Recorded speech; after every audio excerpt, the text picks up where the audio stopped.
السلام عليكم ورحمة الله وبركاته. الحمد لله والصلاة والسلام على رسول الله أما بعد.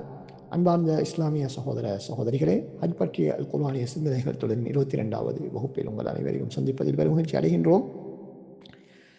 இன்றைய வகுப்பிலே நாங்கள் சூரத்துல் ஹஜ் பல வசங்களுக்கான விளக்கத்தை பார்த்து கொண்டிருக்கக்கூடிய அந்த வரிசையில் ஏற்கனவே பார்த்த சில வசனங்களில் எஞ்சியிருக்கக்கூடிய முக்கியமான சில பகுதிகளை நாங்கள் பார்க்கலாம். அதிலே மிக முக்கியமாக நாங்கள் சொன்னோம், இந்த ஹஜ் என்பது தௌஹீதை நிலைநிறுத்தக்கூடிய, பிரகடனப்படுத்தக்கூடிய மிக முக்கியமான ஒரு வணக்கம். அதற்கு ஆதாரமாக நாங்கள் சொன்ன விடயம்தான் அல்லாஹ் தஆலா சூரத்துல் ஹஜ் 26வது வசனத்தில் என்ன சொல்கிறான், وَإِذْ بَوَّأْنَا لِإِبْرَاهِيمَ مَكَانَ الْبَيْتِ أَلَّا تُشْرِكْ بِي شَيْئًا என்று அல்லாஹ் தஆலா சொல்கிறான். இப்ராஹிம் அலைஹிஸ்ஸலாம் அவர்களுக்கு நாங்கள் இந்த காபாவிற்குரிய இடத்தை நாங்கள் அவருக்கு ஏற்பாடு செய்து வழிகாட்டி கொடுத்தோம் என்று சொல்லிவிட்டு முதலாவது அவர்களுக்கு சொன்ன விடயம் என்ன, அல்லா துஷ்ரிக் பி ஷைஆ, எனக்கு இது எதனையும் இணை வைக்க வேண்டாம், நீர் எனக்கு எதனையும் இணை வைக்க வேண்டாம் என்று முதலாவது. இரண்டாவது, வதஹிர் பைத்திய, எனது இல்லத்தை காபாவை நீங்கள் சுத்தப்படுத்துங்கள், தவாஃப் செய்பவர்களுக்கும் தொழக்கூடியவர்களுக்கும். எதிலிருந்து சுத்தப்படுத்துங்கள்? முதலாவதாக இந்த இணை வைப்பிலிருந்து சுத்தப்படுத்துங்கள் என்பது அதில் உள்ளடங்கும். பொதுவாக எல்லா கருத்துக்களும், அனைத்து விதமான சுத்தங்களும் அதிலே தூய்மைகளும் உள்ளடங்கினாலும் முதலாவதாக இணை வைப்பு, அடுத்ததாக பாவங்கள், பித்அத்துகள், இது போன்ற எல்லா விதமான தவறான விடயங்களிலிருந்து அதனை நீங்கள் பரிசுத்தமான இடமாக அதனை வையுங்கள் என்பதாக அல்லாஹ் தஆலா சொல்கின்றார். அதற்கு பின்னால் வஅذின் ஃபின்னாஸ், மக்களுக்கு நீங்கள் ஹஜ் செய்ய வருமாறு அழைப்பு விடுங்கள் என்று அல்லாஹ் தஆலா சொல்கிறார். எனவே இங்கு இந்த அழைப்புக்கு நாங்கள் பதிலளிக்கும் விதமாகத்தான் லப்பைக் அல்லாஹும்ம லப்பைக் என்ற அந்த தல்பியாவை நாங்கள் சொல்கிறோம். இந்த ஹஜ்ஜிலே காணப்படக்கூடிய இந்த தௌஹீதை எங்களுக்கு பிரகடனப்படுத்தக்கூடிய பல்வேறு சந்தர்ப்பங்களை நாங்கள் ஏற்கனவே பார்த்திருக்கிறோம். அதிலே முதலாவதாக நாங்கள் இந்த ஹஜ்ஜை ஆரம்பிக்கும் பொழுதே, அதற்கு நியத்து வைக்கும் பொழுதே மீகாத்தில் நாங்கள் என்ன செய்கிறோம், லப்பைக் அல்லாஹும்ம லப்பைக் என்று சொல்லிதான் நாங்கள் ஆரம்பிக்கின்றோம். இன்னொரு ரிவாயத்திலே லப்பைக் உம்ரத்தன் லா ரியாஅ ஃபீஹா வலா சும்ஆ, எந்த விதமான முகஸ்துதியோ மற்றவர்களுக்கு நல்ல பெயர் எடுக்க வேண்டும் என்ற பெயரிலோ நான் இந்த உம்ராவை செய்யவில்லை என்று ரசூல் ஸல்லல்லாஹு அலைஹி வஸல்லம் அவர்கள் சொன்னதாக அறிவிக்கின்றார்கள். ரசூலுல்லாஹ் தல்பியா சொன்னதை பற்றி சொல்லும்போது ஜாபிர் ரலியல்லாஹு அன்ஹு அவர்கள் ஃபஅஹல்ல பித்தௌஹீத், ஏகத்துவத்தை கொண்டு அவர்கள் ஆரம்பித்தார்கள் என்பதாக சொல்கிறார்கள். எனவே இந்த தல்பியாவினுடைய கருத்தை ஏற்கனவே நாங்கள் சுருக்கமாக நாங்கள் பார்த்தோம்.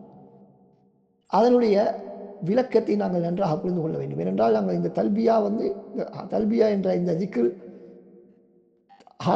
ஹாஜிகள், உம்ரா செய்யக்கூடியவர்கள் மிக அதிகமாக சொல்ல வேண்டிய ஒரு விடயம். எனவே அதனுடைய கருத்தை நாங்கள் மிக நன்றாக புரிந்து கொண்டுதான் நாங்கள் சொல்ல வேண்டும். அந்த லப்பைக் அல்லாஹும்ம லப்பைக் என்பதனுடைய கருத்து பல கருத்துக்கள் அதுக்கு சொல்லப்படுகின்றன. எல்லா கருத்துமே அதுக்கு பொருத்தமானவைகளாகத்தான் இருக்கின்றன. ஒரு வார்த்தைக்கு பல கருத்துக்கள் சொல்லப்பட்டால் அவற்றுக்கிடையிலே முரண்பாடு இல்லாத பொழுது நாங்கள் எல்லா கருத்துக்களையும் ஏற்றுக்கொள்வதிலே தவறு கிடையாது. அந்த வகையில் லப்பைக் அல்லாஹும்ம லப்பைக் என்று சொன்னால் முதலாவதாக அதுக்கு சொல்லப்படக்கூடிய கருத்து, லப்பைக் என்று சொன்னால் இஜாபா, பதிலளிக்கிறேன், உனக்கு பதிலளிக்கின்றேன். லப்பைக் என்றால் பதிலளிக்கின்றேன். அப்ப லப்பைக் அல்லாஹும்ம லப்பைக்,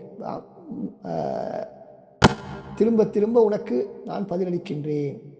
அப்படி என்றால் தொடர்ந்தும் நான் பதிலளித்துக் கொண்டே இருப்பேன். உனது என்னென்ன கட்டளைகள் எல்லாம் எனக்கு நீ தருகிறாயோ அவற்றுக்கெல்லாம் நான் பதிலளிக்க தயாராக இருக்கிறேன் என்பதுதான் அதனுடைய கருத்து. எனவே லப்பைக் அல்லாஹும்ம லப்பைக் என்று சொல்லும் பொழுது அந்த உணர்வு எங்களுக்கு ஏற்பட வேண்டும். அல்லாஹ் தஆலா எதனை சொன்னாலும் உடனடியாக நான் கட்டுப்பட்டு விடுவேன் என்ற எண்ணம் எங்களுக்கு வர வேண்டும். அப்படி கட்டுப்பட்டு தான் நான் வந்திருக்கிறேன். எனவே பதிலளிக்கிறேன். நீ அழைத்தால் நான் பதிலளிப்பேன். அதே போல நீ சட்டம் போட்டால் அதற்கு நான் கட்டுப்படுவேன், கட்டளையிட்டால் கட்டுப்படுவேன் என்பதுதான் அதனுடைய கருத்து. ஒரு கருத்து. இன்னும் ஒரு கருத்து இருக்கிறது. அரபியிலே லப்ப பில் மக்கான், ஒரு இடத்திலே தங்குவதற்கு சொல்லப்படும். ஒரு இடத்திலே தங்குவதற்கு என்ன சொல்லப்படும்? லப்ப பில் மக்கான் என்பதாக சொல்லப்படும். அதிலே இருந்து வந்ததாகவும் சிலர் சொல்கிறார்கள். அந்த அடிப்படையில் இந்த இடத்திலே என்ன கருத்து? ஏற்கனவே சொன்னது லப்பா யுலப்பி, லப்பா யுலப்பி என்ற அந்த வார்த்தையிலிருந்து லப்பைக் என்று வந்திருக்கிறது என்பதாக அடிப்படையில் அந்த கருத்து, பதிலளிக்கிறேன் என்ற கருத்து. ஆனால் லப்ப பில் மக்கான், ஒரு இடத்தில் தங்குவது என்ற கருத்திலிருந்து வந்தால் என்ன கருத்து? நான் உனக்கு வழிபடுவதிலே தொடர்ந்து இருப்பேன், உனக்கு வழிபடுவதிலே நான் தொடர்ந்து இருப்பேன், உன்னை தொடர்ந்தும் நான் வழிபட்டு கொண்டே இருப்பேன், உனக்கு அடிமையாகவே இருப்பேன் என்பது அதனுடைய கருத்து. அதனுடைய கருத்து. அப்ப இந்த ரெண்டு கருத்தும் மிக முக்கியமான மூன்று கருத்துக்கள். பதிலளிக்கிறேன், கட்டுப்படுகிறேன், அதே போல உன்னை தொடர்ந்தும் வழிபாட்டிலே உனது வழிபாட்டிலே நான் இருப்பேன் என்று நாங்கள் அல்லாஹ்விடத்திலே நாங்கள் வாக்களிக்கின்றோம். அதே போல இன்னும் ஒரு கருத்து என்னவென்று சொன்னால், உன்னை அளவுக்கு அதிகமாக என்றால் மிக அதிகமாக நாங்கள் நேசிக்கின்றோம். ஹுப்பன் என்று சொன்னால் நேசிக்கின்றோம். ஹுப்பன் லக பஅத ஹுப், மிக அதிகமாக நாங்கள் நாம் நேசிக்கின்றோம். அது எதிலிருந்து பெறப்பட்டது? இம்ரஅத்துன் லப்பத்துன். அப்படி என்றால் ஒரு ஒரு தாய் தனது பிள்ளையை நேசிக்கக்கூடிய தாய்க்கு இம்ரஅத்துன் லப்பத்துன் என்று சொல்லப்படும்.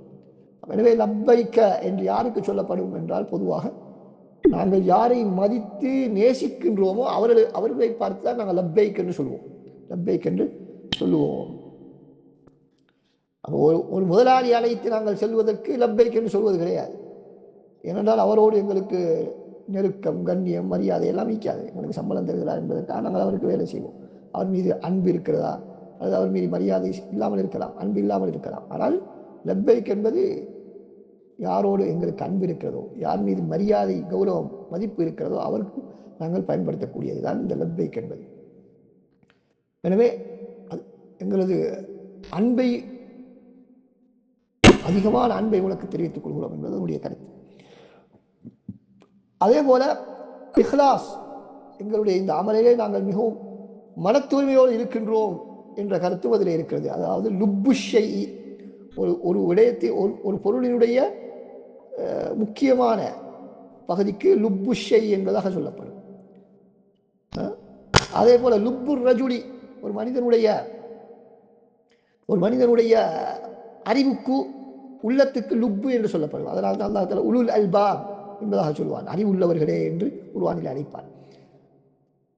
அறிவு, புத்தி என்ற கருத்து இருக்கிறது. அதிலே இருந்துதான் அந்த அடிப்படையில் லுப்புல் ஷைஇ, ஒரு பொருளினுடைய முக்கியமான பகுதி என்ற அடிப்படையில் இஹ்லாஸ் என்ற கருத்தை அது உள்ளடக்கி இருக்கிறது. இஹ்லாஸ். அதே போல உன்னை நெருங்கி வருகின்றேன் என்ற கருத்தும் அதிலே இருக்கிறது. லப்பைக் அல்லாஹும்ம லப்பைக் என்பதிலே அது எதிலிருந்து பெறப்பட்டது? அல் இல்பாப், அரபியிலே அலப்ப யுலிப்பு இல்பாபன், அதிலே இருந்து பெறப்பட்ட கருத்து தான் உன்னை நெருங்கி வருகின்றேன் என்பது. அன்பார்ந்த சகோதரர்களே, இந்த தல்பியா என்பது, ஹஜ்ஜி என்பது ஏகத்துவத்தின் ஒரு முக்கியமான அடையாள சின்னம். இந்த தௌஹீத் தான் அனைத்து ஹஜ்ஜினுடைய முக்கியமான உயிர் நாடியாக இருக்கின்றது. அதனுடைய முக்கியமான நோக்கம் அதுவாகத்தான் இருக்கிறது. ஹஜ்ஜுடைய மாத்திரமல்ல, அனைத்து விதமான இபாதத்துகளுடைய உயிர் நாடியும் அதுதான். அதனுடைய முக்கியமான நோக்கமும் அதுதான். இந்த தௌஹீதை நிலைநாட்டுவது, ஏகத்துவத்தை நிலைநாட்டுவது, அதாவது அல்லாஹ் மாத்திரமே வணங்கி வழிபட தகுதியானவன் என்பதை நிரூபிப்பது. எனவேதான் அல்லாஹ் தஆலா இந்த ஹஜ்ஜினுடைய முக்கியமான திறவுகோலாகவே இந்த தல்பியாவை வைத்திருக்கிறார். ஹஜ்ஜுக்குள் நுழைவதற்கு முதலாவதாக நாங்கள் சொல்லுவதே லப்பைக் அல்லாஹும்ம லப்பைக் என்பதுதான். உம்ராவிலே நுழைவதற்கு லப்பைக்க உம்ரத்தன், லப்பைக்க ஹஜ்ஜன் என்பதாகத்தான் நாங்கள் சொல்கிறோம். காரணம் என்ன?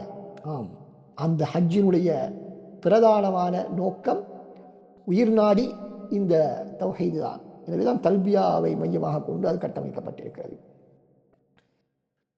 அப்ப இதிலே 3 விடயங்கள் உள்ளடங்கி இருக்கின்றன. இந்த தல்பியாவிலே 3 விடயங்கள் உள்ளடங்கி இருக்கின்றன. முதலாவது அல்லாவை புகழுவது. ஒரு அடியான் அல்லாவிடத்தில் மிக நெருங்குவதற்கு மிக மிக அல்லாவுக்கு விருப்பமான ஒன்றுதான் அல்லாவை புகழ்வது. அல்லாஹ்வை புகழ்ந்து துதிப்பது என்பது அல்லாஹ்வுக்கு மிக விருப்பமானது. எனவே அந்த புகழ் இருக்கிறது. இன்னல் ஹம்த வன் நிஅமத லக வல் முல்க் என்பதிலே அல்லாஹ்வை நாங்கள் புகழ்கிறோம். இரண்டாவது என்ன? எங்களிடத்திலே இருக்கக்கூடிய அனைத்து விதமான அருட்கொடைகளும் அல்லாஹ்வுக்கு மாத்திரமே சொந்தமானவை என்று நாங்கள் சொல்கிறோம். இன்னல் ஹம்த வன் நிஅமத லக வல் முல்க் என்று நாங்கள் சொல்வதிலே அந்த கருத்து உள்ளடங்கி இருக்கிறது. அல் ஹம்து, இன்னல் ஹம்த வன் நிஅமத, இன்னல் ஹம்த வன் நிஅமத, அந்நியமத்தில் உள்ள அந்த அல், நிஅமத் என்ற வார்த்தையில் உள்ள அல் இருக்கிறது, அது அல் இஸ்திக்ராக் என்பதாக நாங்கள் சொல்வோம்.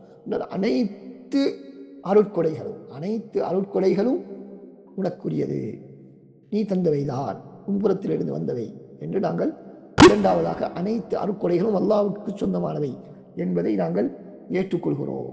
மூன்றாவது என்ன? அனைத்து ஆட்சிகளுக்கும் அவன்தான் சொந்தமானவன். அனைத்து ஆட்சிகளும் அவனுக்குத்தான் சொந்தமானவை. வேறு யாரும் மற்றவருடைய ஆட்சி அதிகாரம் எல்லாம் யதார்த்தமானவை அல்ல, தற்காலிகமானவை. முழுமையான அதிகாரம் உலகத்திலே யாருக்கும் கிடையாது. அல்லாஹ் மாத்திரம்தான் முழுமையான அதிகாரம் பெற்றவன், எப்பொழுதும் அந்த அதிகாரத்துக்கு சொந்தமானவன். ஏனையவர்கள் தற்காலிகமானவர்கள். அதிகாரம் இருந்தாலும் அவர்கள் தற்காலிகமான அதிகாரம், எவ்வளவு குறைவுடைய அதிகாரங்கள் தான் அவர்களுக்கு காணப்படும். முழுமையான அதிகாரம் உலகத்திலே யாருக்கும் கிடையாது, அல்லாஹ்வை தவிர. அந்த சகோதரர்களே, இந்த தல்பியாவை பற்றி ரசூலுல்லாஹி ஸல்லல்லாஹு அலைஹி வஸல்லம் சொல்லும் பொழுது என்ன சொன்னார்கள்? ஒரு முஸ்லிம் தல்பியா சொல்லும் பொழுது, அதாவது லப்பைக் அல்லாஹும்ம லப்பைக் என்ற தல்பியாவை முழங்கிக் கொண்டிருக்கும் பொழுது, அவனுக்கு வலதிலும் இடதிலும் இருக்கக்கூடிய கற்கள், மரங்கள் அனைத்துமே தல்பியா சொல்கின்றன. அனைத்துமே அவனோடு சேர்ந்து தல்பியா சொல்கின்றன என்று ரசூலுல்லாஹி ஸல்லல்லாஹு அலைஹி வஸல்லம் சொன்னார்கள். திருமிதியிலே இந்த ஹதீஸ் பதிவு செய்யப்பட்டிருக்கிறது. இப்னு ஹுஸைமா, பைஹகி போன்ற நூல்களிலும் பதிவு செய்யப்பட்டிருக்கிறது, ஆதாரபூர்வமான அறிவிப்பாளர் வரிசையின் மூலமாக. எனவே ஹாஜியை பொறுத்தவரையில் அவர் இந்த தல்பியாவை சொல்லும் பொழுது ஏனைய படைப்பினங்களோடு உள்ள தொடர்பையும் அவர் உணரக்கூடியவராக இருக்க வேண்டும்.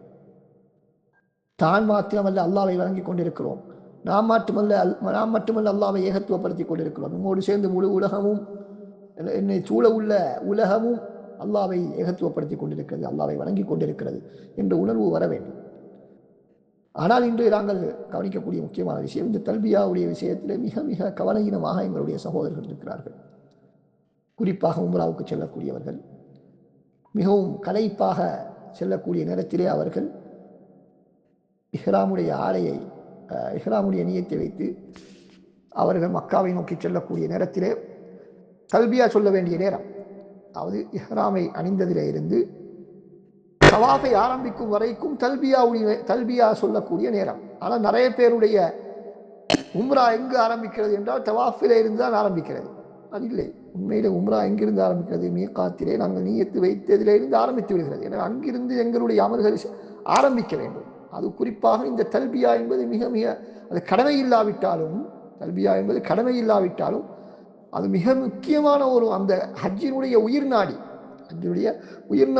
ஹஜ்ஜுடைய உம்ராவுடைய உயிர் நாடி என்று சொல்லப்படக்கூடிய அளவுக்கு மிக முக்கியமான ஒரு பகுதிதான் இந்த தல்பியா என்பது. எனவே அதனை நாங்கள் அதனுடைய கருத்துக்களை புரிந்து, அதனுடைய யதார்த்தத்தை புரிந்து, அது உள்ளடக்கி இருக்கக்கூடிய கருத்துக்களை எல்லாம் உள்ளத்திலே ஆழமாக கொண்டு வந்து அல்லாஹ்வை புகழ்வது, அனைத்து நியமத்துக்களும் அவனுக்கே உரியது என்று ஏற்றுக்கொள்வது, அனைத்து ஆட்சி அதிகாரமும் அவனுக்கே உரியது என்று ஏற்றுக்கொள்வது, மேலே சொல்ல தல்பியாவுக்கு சொல்லப்பட்ட பல கருத்துக்களை நாங்கள் எண்ணத்திலே கொண்டு வந்து நாங்கள் அந்த தல்பியாவை உணர்வு பூர்வமாக நாங்கள் சொல்ல வேண்டும், உள்ளச்சத்தோடு சொல்ல வேண்டும், பயபக்தியோடு, மதிப்போடு, மரியாதையோடு, அதுக்கு ஒரு முக்கியத்துவத்தை கொடுத்து நாங்கள் சொல்ல வேண்டும். வல்லவன் அல்லாஹ் சுப்ஹானஹு வ தஆலா இந்த ஹஜ் உம்ராவின் மூலமாக எதிர்பார்க்கக்கூடிய இந்த நல்ல நோக்கங்களை அடையக்கூடிய பாக்கியத்தை நம் அனைவருக்கும் தந்தருவானாக. அஸ்ஸலாமு அலைக்கும் வரஹ்மத்துல்லாஹி வபரகாத்துஹு.